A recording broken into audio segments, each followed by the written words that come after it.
Black metal can come in all sorts of forms. You got the really melodic kind, the very technical kind, the true cult kind, very lo-fi and underground, basement recording black metal. You have a lot of different topic matters and a rich history. So unlike a lot of other metal subgenres, which you can really categorize into little labels and kind of understand what you're going to get going into it, going from a black metal release to another black metal release can literally be like night and day. With bands consistently trying to experiment and push the envelope, and throughout the decades there being countless styles and different variations put into the formula that make it really interesting to talk about, and that is probably the primary reason that it's one of the genres that I have covered the most extensively on this channel. Black metal was one of the first genres within heavy metal that I really became infatuated with, intoxicated with, if not for the history, then for the music. And in this video, I want to go over some of the best black metal records in my personal opinion. There is no limit in terms of the year. I'm not just defining this as like a classic record that released 20 years ago. The point of this video is to give recommendations from both the old and the new for people that want to get into black metal, or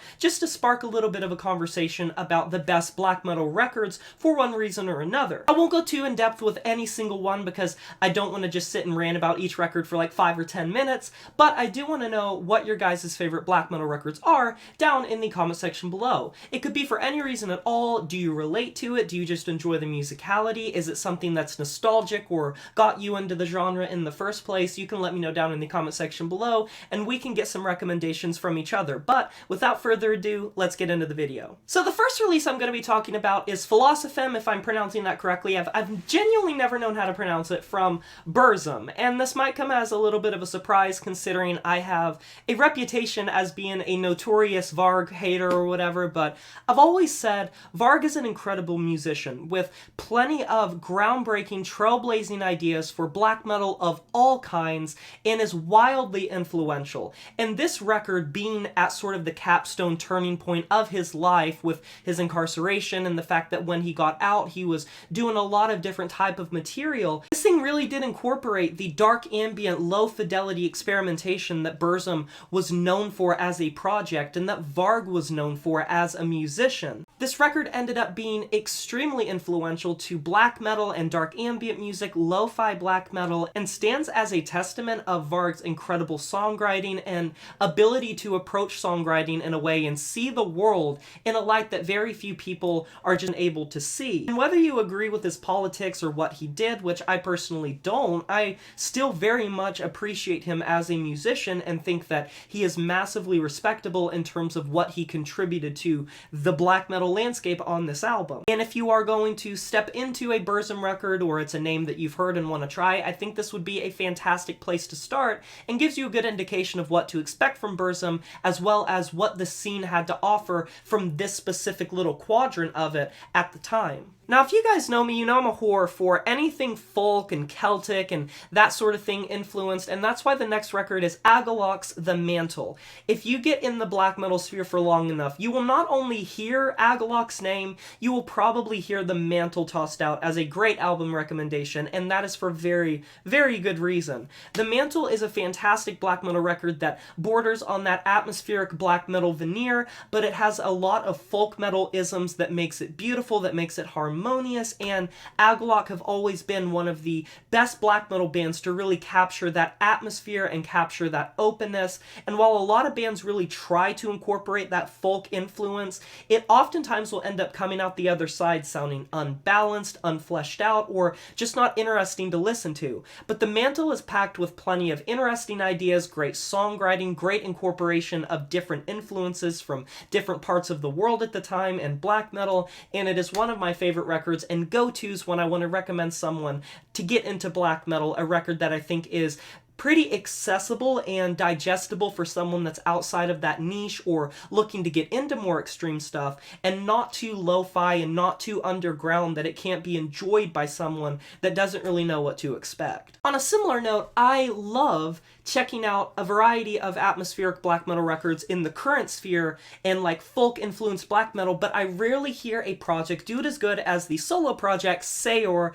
with Forgotten Paths. I have praised this album up and down left, right, and center. I fucking adore this thing. I think it's one of the best atmospheric black metal records in the folk tradition to come out in the 2010s, 2020s. Seor is one of the best names and someone that you absolutely should check out if that is something that you are interested in, because the incorporation of that folk influence really speaks to me. And if you are into that sort of naturistic atmosphere and that beautiful harmonious folk instrumentation being incorporated in black metal, I think it is done to perfection here and just about as well as you could hope for. I gave this a 10 out of 10 when I reviewed it, and I don't regret that rating at all. I'd give it a fucking 11 out of 10 if I could have. The thing is just fantastic, and when the meeting of the minds happens with black metal and folk metal and it comes together in that type of way, when it's done properly, it is done amazingly. Next up, another semi-recent record, Kek Arok, if I'm pronouncing that right, with Pale Swordsman. So when it comes to solo black metal and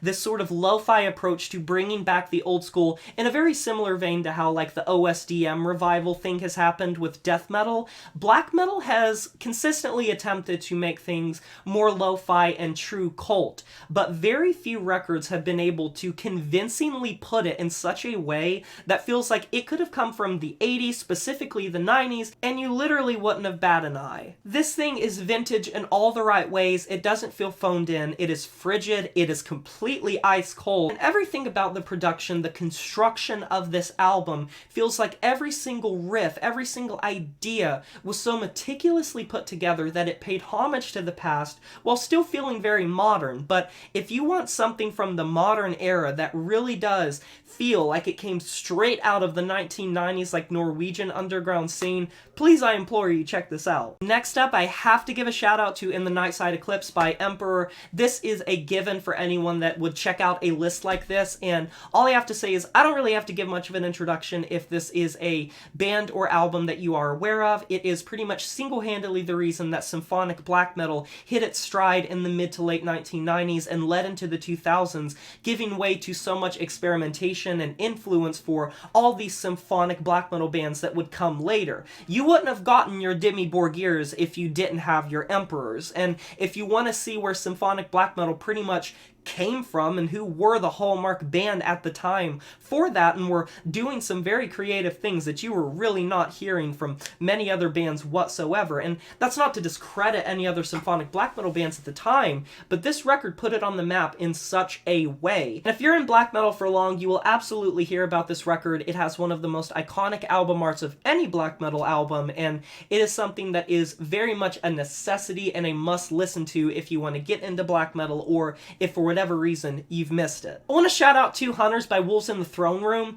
American black metal can be very hit or miss, and unless you're talking about a band like maybe like Profanatica or Death Heaven, it becomes increasingly more difficult to think of black metal bands that can really hold their own in their own scene, but still carry over all of the greatest parts of the European scene. And Wolves in the Throne Room have really taken American black metal to the next level.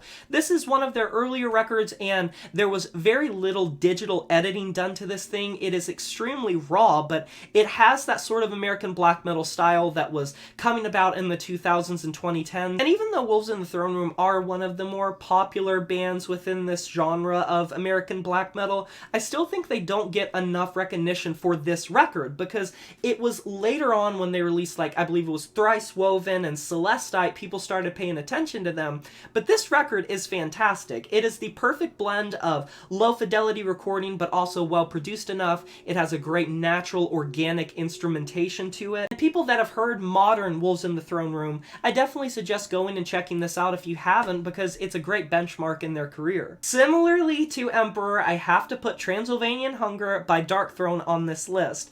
Easily like top 5, if not top 3 most iconic and recognizable black metal album covers of all time. The shrill and brittle approach of Darkthrone, and I will also say like Mayhem didn't make this list, but Mayhem would be like a fantastic band to check out as well if you want to get into this, and if you want something more modern. Esoteric Warfare is a great album from them, but that's besides the point.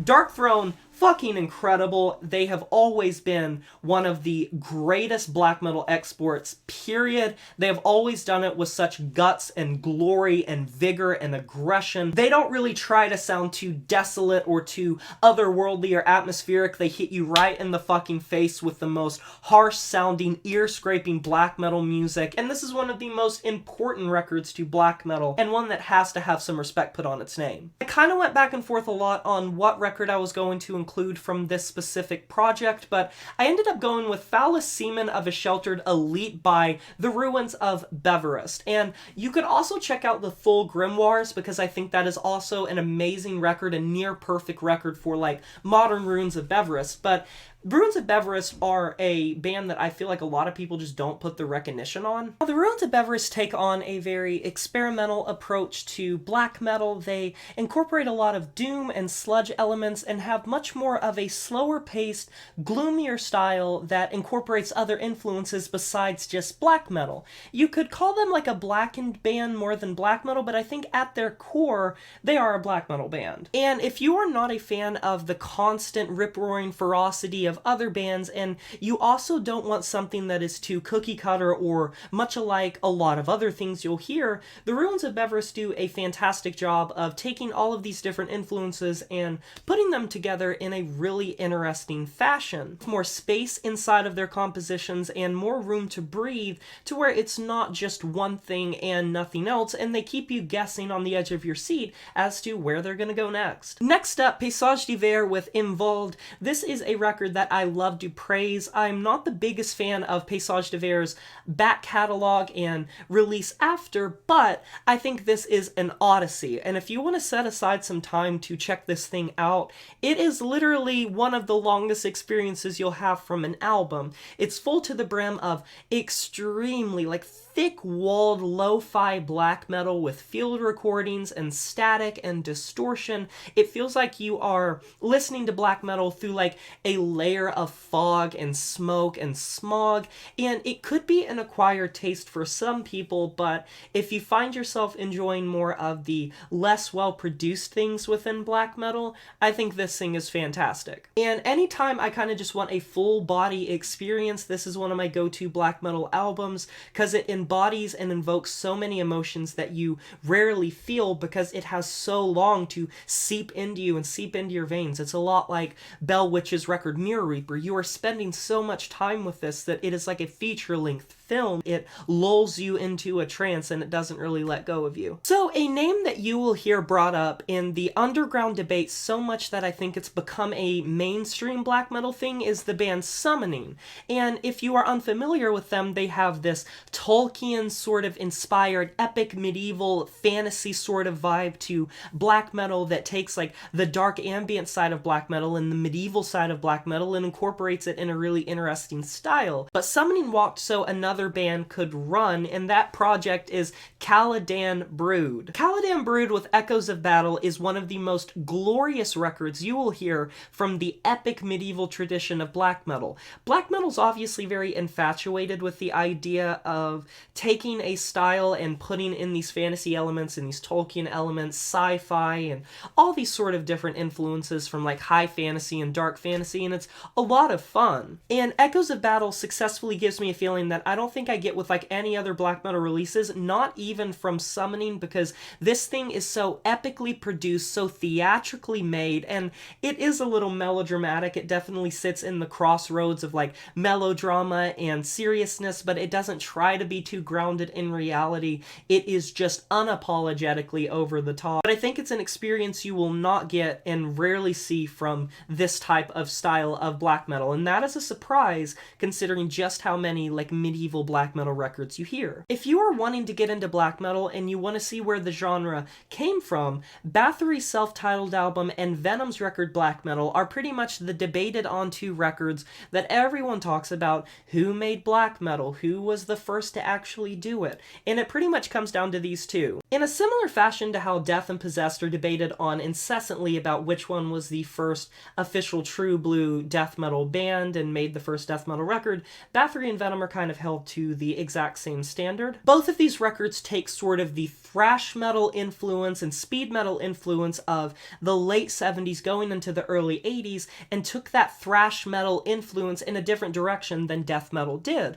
Because at the time where death metal was sort of taking speed metal and thrash metal into a very fast-paced, chuggy sort of dimension, black metal was taking it into more of a darker and more macabre, sometimes more atmospheric, more shrill and brittle, less well-produced sort of direction. And these two records really did put it on the map and inspired so much that came after. And you could also throw Hellhammer on this list because they're one of the first to do it and one of the best to do it as well. And fuck it, just throw Celtic Frost in there because they're another band that I definitely think should be checked out. One of the most emotionally evocative, atmospheric black metal records that I have checked out is False Light by White Ward.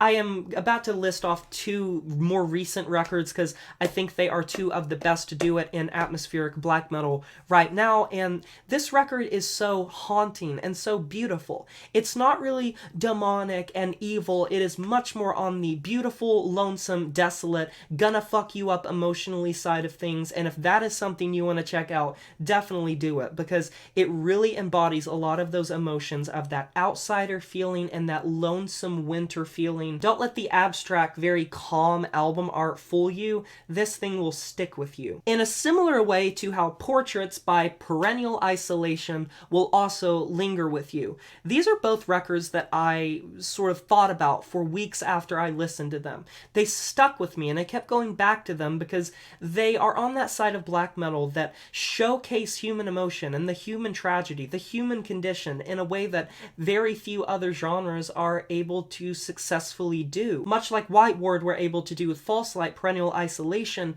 embody that feeling of lonesomeness and apathy and coldness, but not in some sort of evil way or some sort of dark incantation way. More so a feeling of giving up, more so a feeling of letting go. And when it comes to folk metal being influenced with black metal and one of the best to do it, Vinder with 1184. I'm not going to spoil too much about this record, but similarly to Agaloc's The Mantle and Seor's Forgotten Path, this is by far hands down one of the best projects, one of the best albums and names to sort of take the reins of folk metal and put it into black metal in such a well-balanced, well-orchestrated way. This thing is a journey of beauty, of shrillness and shrieks and complete isolation. And if you are wanting to dive into the rabbit hole of like folk-influenced black metal, Vinder are a must. But those are some of the black metal records that I truly do believe are the best, worth your time, worth checking out. Let me know down in the comment section below what your favorites are. I can't wait to hear it. Be sure to like this video if you enjoyed it, subscribe to join the review family today, and smash that notification bell to be notified of my future uploads. You know who it is. My name is Jay Morris, and I'm signing off saying farewell.